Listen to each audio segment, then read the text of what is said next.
உங்கள் ராஜா electrician Nagercoil மீட்டர்லேருந்து output வந்து 1.5 wire தான் போட்டிருக்காங்கன்னு சொல்லிட்டு ஒரு வீடியோ ஷார்ட்ஸ் ஒன்று போட்டிருந்தேன். அதுக்கு நிறைய பேர் ஃபோர்ஸ்கரம் ஒயர் தான் யூஸ் பண்ணணும்னு சொல்லிட்டு நிறைய பேர் கமெண்ட் பண்ணியிருந்தீங்க. சிலவர் 2.5 யூஸ் பண்ணலாம் அப்படின்னு சொல்லியிருந்தீங்க. ஆமாங்க, நம்ம வந்து 2.5 யூஸ் பண்ணலாம், அப்படி இல்லாட்டா 4 யூஸ் பண்ணலாம். மேக்ஸிமம் 4 யூஸ் பண்ண பாருங்க, அதான் நல்லாயிருக்கும். ஏன்னா லோடு வந்து நாளைக்கு அவங்க என்னென்ன வாங்கி வைக்காங்க நமக்கு தெரியாது. சப்போஸ் ஒரு ஹீட்டர் வாங்கி வச்சுருப்பாங்க, அயன் பாக்ஸ் இருக்கும், எல்லா லோடும் ஒரே நேரத்தில் ஆன் பண்ணச்சில் 2.5 கூட காணாது. அதனால் 4 யூஸ் பண்ண பாருங்கள், அதான் ரொம்பவே நல்லாயிருக்கும். நம்ம வந்து அதே வீட்டில் இன்னொரு கம்ப்ளைண்ட் வந்துடுச்சுங்க. அதேமாதிரி 1.5 போட்ட ஒயர் வந்து எரிஞ்சு போச்சு, நியூட்ரல் ஒயர் வந்து எரிஞ்சு போச்சு. ஃபஸ்ட்டு என்ட்ரன்ஸில் ஒரு வீடியோ பார்த்தீங்களா, அந்த வீடியோ. நம்ம இது வந்து ரெண்டாவது கம்ப்ளைண்ட். இதுக்கு மேலேயே நம்ம மாற்றலைன்னா வரிசை அதேமாதிரி கம்ப்ளைண்ட் நிறையவே வந்துட்டுருக்கும். அதனால் வந்து இன்றைக்கே மாற்றிடலாம்னு சொல்லிட்டு உடனே மாற்ற ஆரம்பிச்சிட்டோங்க. நம்ம என்ன பண்ணியிருக்கோம் பார்த்தீங்கன்னா, தரையில் பைப் இருந்தால் அந்த தரையில் இனிமேல் நம்ம பைப் போடக்கூடாதுன்னு சொல்லிட்டு நம்ம வந்து ஃபுல்லாகவே நம்ம ஓப்பனில் அடிச்சிட்டோங்க. பழைய ஒயர் வந்து இழுக்கவும் கூட முடியலை, அது இழுத்து பார்த்தோம் கண்டிப்பாக வரல. என்னென்னா கீழே தரையோடி பைப் போட்டிருக்கனால அது கண்டிப்பாக வரதுக்கு வாய்ப்பு இல்லை. அதனால் அப்படியே விட்டுட்டோம், நம்ம தரையோடியை வெட்டி விட்டுட்டோம். அதுக்கு மேலே வந்து ரூஃபுக்கு மேலே போகிறது ஃபுல்லாக ஒரு ஜென்சன் பாக்ஸ் போட்டு 2 ஜென்சன் பாக்ஸ் போட்டிருந்தாங்க.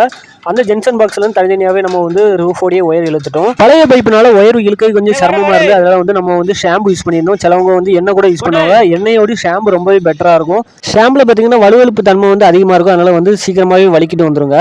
அதேமாதிரி ஃபேஸு நியூட்ரல் எடுத்து 3 ஒயருமே நம்ம இழுத்துருந்தாங்க. நேராக டிபியில் இழுத்து டிபியில் லைனை கொடுத்துட்டோம். எல்லாமே தனித்தனியாக இழுக்கிறது நல்லது. இங்கே வந்து நியூட்ரலும் எர்த்தும் காமன் தானே. அப்போ வந்து ஜென்சன் பாக்ஸில் இருந்து நீங்கள் ஒரு ஒயர் மட்டும் கொண்டு போனால் போதுங்களா? அப்படிலாம் பண்ணக்கூடாதுங்க. நம்ம வந்து ஃபேஸு நியூட்ரல் எடுத்து 3மே தனித்தனியாக தான் கொண்டு வந்தாகணும். இந்த மாதிரிலாம் பண்ணிங்கன்னா கரண்ட் பில் கூட வருங்க. அதனால் இந்த மாதிரி தப்பு பண்ணாதீங்க.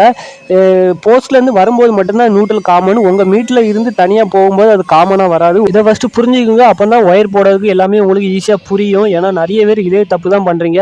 நியூட்ரல் காமன் தானே, எர்த்து காமன் தானே அப்படின்னு சொல்லி சொல்கிறீங்க. எர்த்து காமன் தான், அதே மாதிரி நியூட்ரல் வந்து காமனே கிடையாது. இதை புரிஞ்சுக்கிட்டாலே போதுங்க, நீங்கள் உங்கள் வீட்டில் வந்து கரண்ட் பில்லை ஈஸியாகவே கம்மி பண்ணிடலாம். இப்போ பாருங்கள், 4 வீடு இருக்குது. 4 வீட்டுக்கு தனித்தனி பைப் அடிச்சிருக்கோம். இப்படி தாங்க அடிக்கணும். இங்கே எல்லாத்தையும் சேர்த்து ஒரே பைப்பில் எடுத்துகிட்டு போனாலும் அது கஷ்டம். அதனால் வந்து எல்லாமே தனித்தனியாக பைப்பு போட்டு ஒரு மீட்டர்லேருந்து வர ஒயரை வந்து இன்னொரு பைப்புக்குள்ளே கண்டிப்பாக சாக்கக்கூடாது. தனித்தனியாக போடுறதாங்க ரொம்பவே பெஸ்ட்டாக இருக்கும். வேலையும் நீட்டாக இருக்கும். இன்னைக்குள்ள வேலையை மட்டும் முடிச்சா போதும் அப்படின்னு மட்டும் நினைக்காங்க. நாளைக்கு நீங்கள் தான் அந்த வீட்டில் மெயின்டைன் பார்க்கணும். அதனால் அதுக்கேற்ற மாதிரி வேலை பார்த்தா தான் மெயின்டைன் பார்க்கறதுக்கு ரொம்பவே ஈஸியாக இருக்கும். பாருங்கள், எல்லாம் அதாவது 4 வீடு இருக்குன்னா 4 வீட்டுக்குமே தனித்தனியாக தான் பைப் போட்டு எடுத்துருப்பேன். அதேமாதிரி ஒரே பைப்பிலலாம் அப்படிலாம் எடுக்கக்கூடாது. தனி பைப் போட்டு எடுக்கும்போது தான் வேலைகள் நீட்டாக இருக்கும். 2 மெயின்டைன் பாக்ஸில் ரொம்பவே ஈஸியாக இருக்கும். இந்த வேலையை பற்றி நீங்கள் என்ன நினைக்கிறீங்க? ஏதாவது குறைகள் ஏதாவது இருந்தால் கீழே கமெண்ட்ல சொல்லுங்கள், நானும் பார்த்து தெரிஞ்சுக்கிறேங்க. அதே மாதிரி பார்த்தீங்கன்னா ஜென்சனில் வந்து நம்ம ஜாயிண்ட் போட்டிருக்க மாட்டோம். டேரெக்டாக டிபியில் வந்து டேரெக்டாக மீட்டர் போட்டு தாங்க கொண்டு விட்டுருக்கோம். ஒரு சின்ன லூப்பிங் மட்டும் தான் அதில் வச்சிருக்கோம், தவிர ஜாயிண்ட் கிடையாதுங்க.